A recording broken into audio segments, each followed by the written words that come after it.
Welcome. My name is Pat McCracken, and I'm a volunteer here at the Rocky Mountain Raptor Program in Fort Collins, Colorado.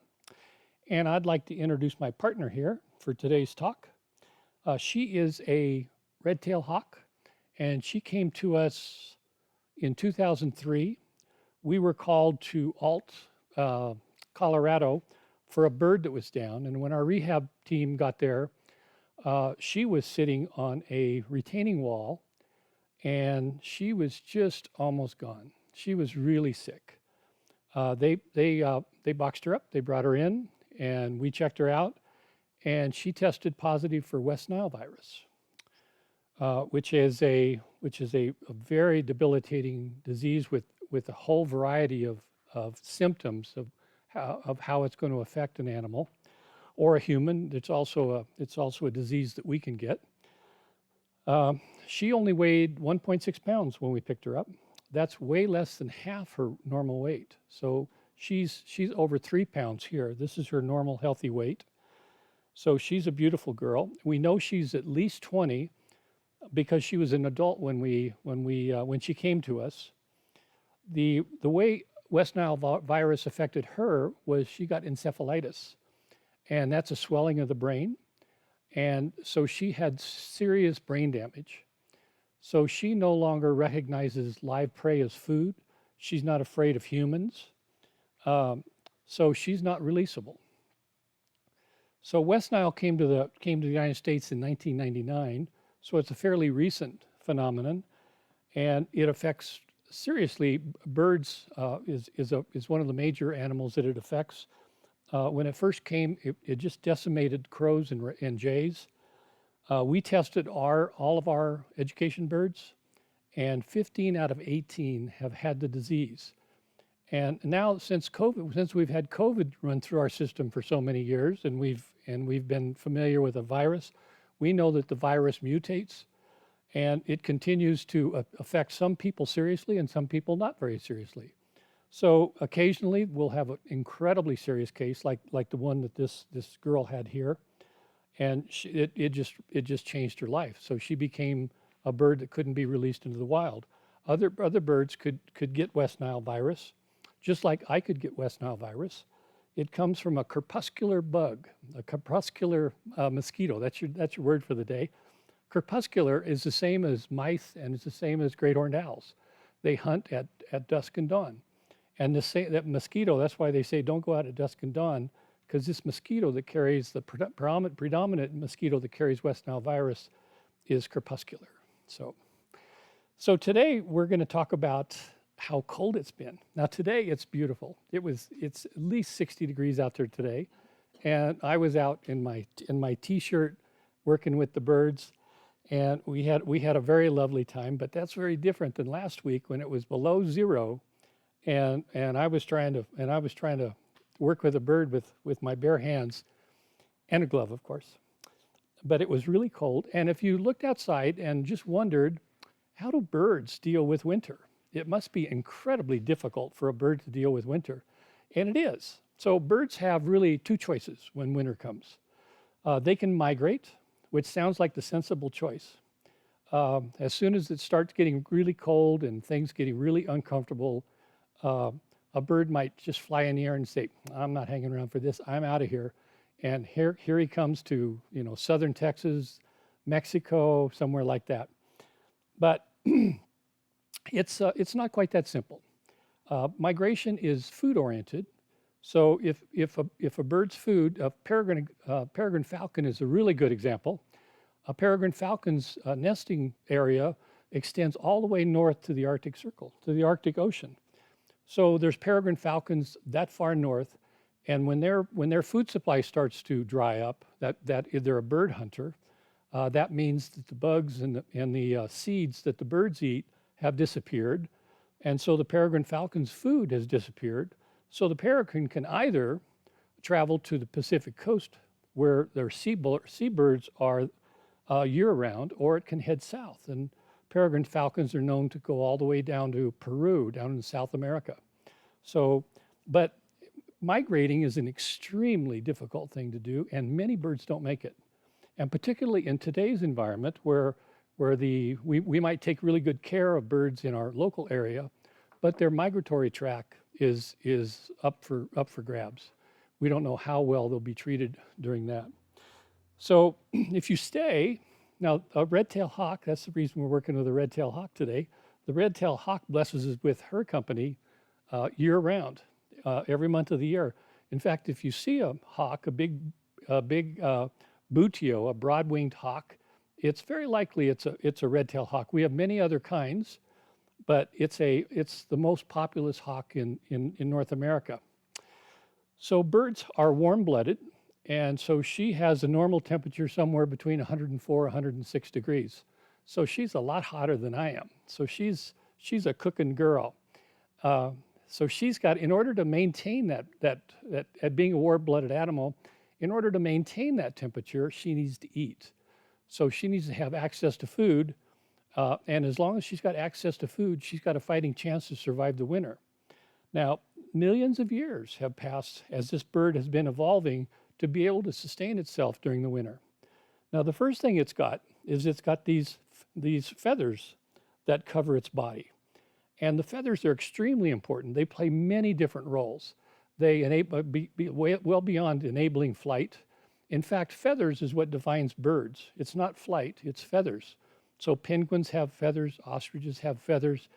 And so if an animal has feathers, it's a bird. They also use it to communicate. If you see her raise her hackles at me, you'll know that I should stop whatever I'm doing. But the important part for their winter is that they're encased in these extremely beautiful feathers. It's nature's Gore-Tex, and she's got a blanket of feathers that zip up around her and make her windproof, waterproof. It sheds water. It's just lovely. And underneath her is down feathers, and down feathers, since they're encased under those stiff exterior feathers, they're trapping air next to her body, and her body is cooking at 104 to 106 degrees, so it heats up really quickly, and that's what keeps her warm. So she's sitting there being warm as long as she can. Now, feather follicles, go ahead, this is a picture of this bird when she's fluffed up. And if you can see her, she's fluffed up, so she's collecting air underneath her feathers. She's also standing on one leg, so perhaps her foot is cold. So that's another choice she's got. She can fluff up her feathers. Every feather follicle, that's what the feathers are hooked to in the body.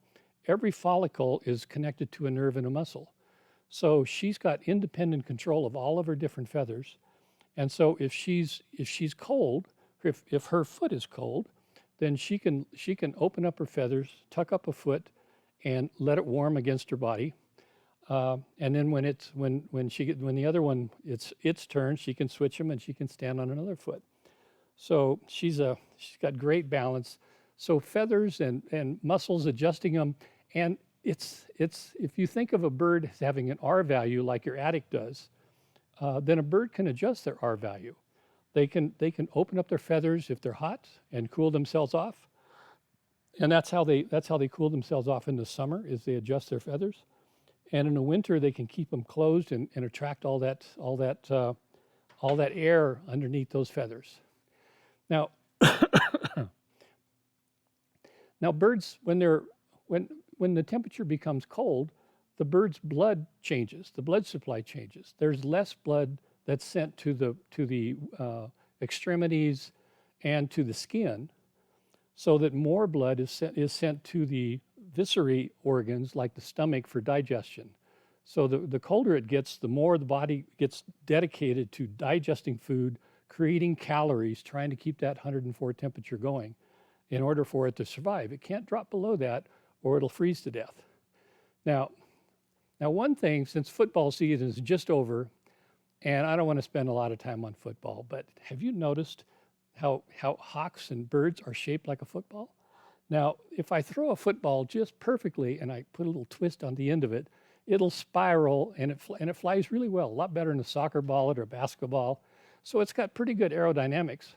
But more importantly to that is, as you can see, the bird is shaped like a football, so all its tissue is around its core, right here in its core, and as it and that is maintaining the heat it needs. So while it hunts with its talons, these are its talons down here. They're incredibly powerful. The muscles that power those talons are up under the feathers. So the advantage to having a body shaped like a football, aside from being aerodynamically pretty cool, it also gives you the ability to put all of your body next to the core, all of your muscles. So the feet, and people often mistake a bird's foot. Go back the other way. Sorry. So just me. I'm sorry. So people often mistake a bird's foot. Her ankle is way up here. She's going to show you her beautiful wings. She said, "Don't touch my feet." So her foot is this long bone that's coming down here, and these are her toes. So it's very different. So she's not standing on her feet; she's standing on her toes. And those feet, they're primarily bone and tendon, the feet and the toes. And there's very little tissue down there to freeze. So all of the blood supply. So she has two options to warm her feet. One is she can sit on her feet, and that warm body then sits back on her feet. Or number two, she can tuck one up underneath her. But those aren't the only options. Nature evolved to have something much cooler, and it's called countercurrent system. So the concept, she's got a very warm body, and her feet are very cold. But her feet can get really cold because there's not a lot of tissue down there. Now, my legs, there's no way she could have legs that look like mine. Mine are big, fat, and got a lot of tissue in them. And if her feet were like that, if her legs and feet were like that, then she would have to heat them, and all of that heat from her body would be being exposed to the cold, and she wouldn't be able to survive that way. So the countercurrent system that nature came up with is she's got really hot blood coming out of her core body, and she's got really cold blood coming up from her feet. And they cross in a countercurrent system where the warm blood is going down toward her feet and the cold blood is coming up.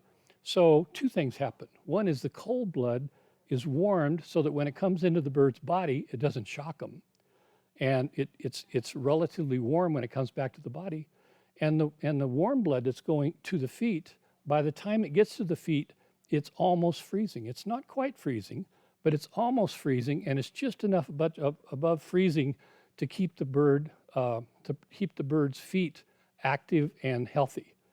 So it's just amazing. And so next time you see a duck walking on the ice, and you think, now how in the world can that duck walk on the ice? Well, it's called countercurrent. It's just amazing. The foot approaches freezing, but it doesn't quite get there. So that's our talk for today. And remember to like us and subscribe. And if you would like, she has not had supper yet. She's not had her food yet.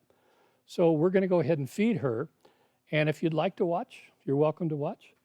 If you don't want to watch, just turn us off, and remember to subscribe and like us. And by the way, if you'd like a different talk, if you'd like a talk on a different topic, send us a note, and we'd be glad to do that. We'd be glad to try to find someone who could talk if we can't. Now, we have a day-old chick here that she's going to eat. The one thing that's fun about working with this red tail is she has the greatest appetite. Oh my goodness. She is an eater. And I'm just going to be quiet, and you can watch.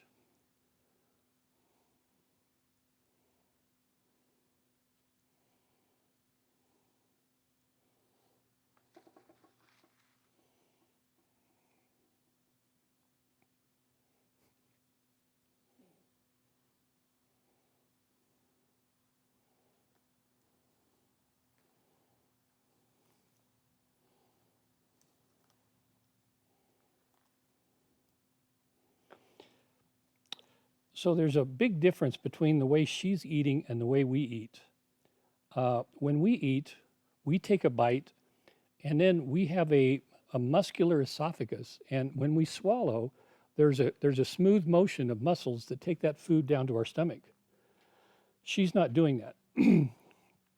She has a crop inside her esophagus, which is a big loose piece of flesh, where all she's doing right now is she's storing that food into her crop. So she's not swallowing it.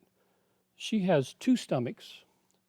So when we get finished with this, I'll take her back to her enclosure, which is this big, beautiful enclosure that she's in, and she'll go back to her enclosure, and then throughout the day, she's going to digest what's in her crop. And then as she digests that, as she takes that out of her crop, it goes into her chemical stomach, which is a stomach just like ours, and and she'll absorb the nutrients, and she'll dissolve the tissue, and then those things that she can't dissolve, like the fur and the feathers and the talons, they'll go into her gizzard, and here comes a big piece.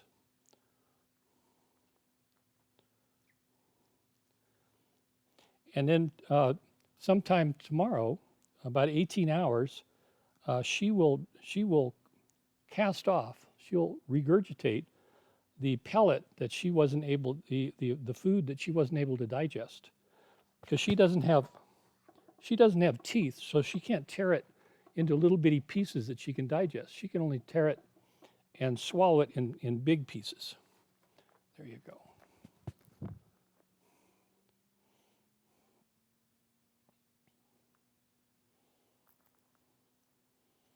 So this is a rat.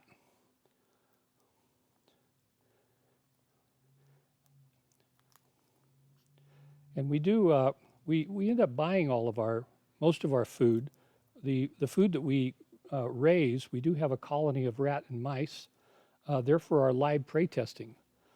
So when she was being rehabilitated, before we decided that she was not releasable, she would have gone into an enclosure with some live prey, and she would have been evaluated on how well she can deal with that live prey. It doesn't do any good to spend all the time that we do and all the money we spend to get her healthy, and then release a bird that's not able to hunt for themselves and take care of themselves. So eating is one of the things she really needs to do, particularly since she lives here. She needs to be able to put up with our winter.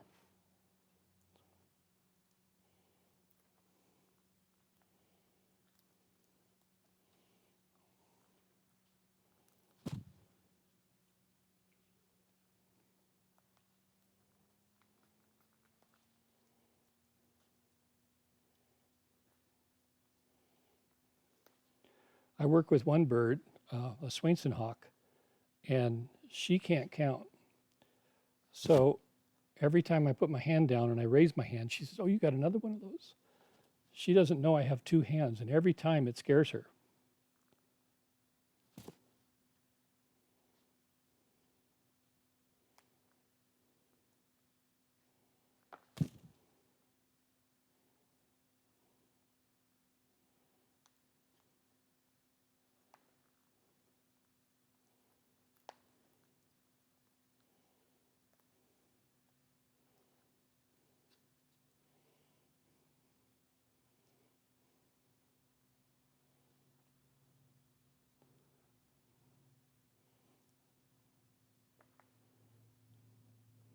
Okay, thanks for joining us today.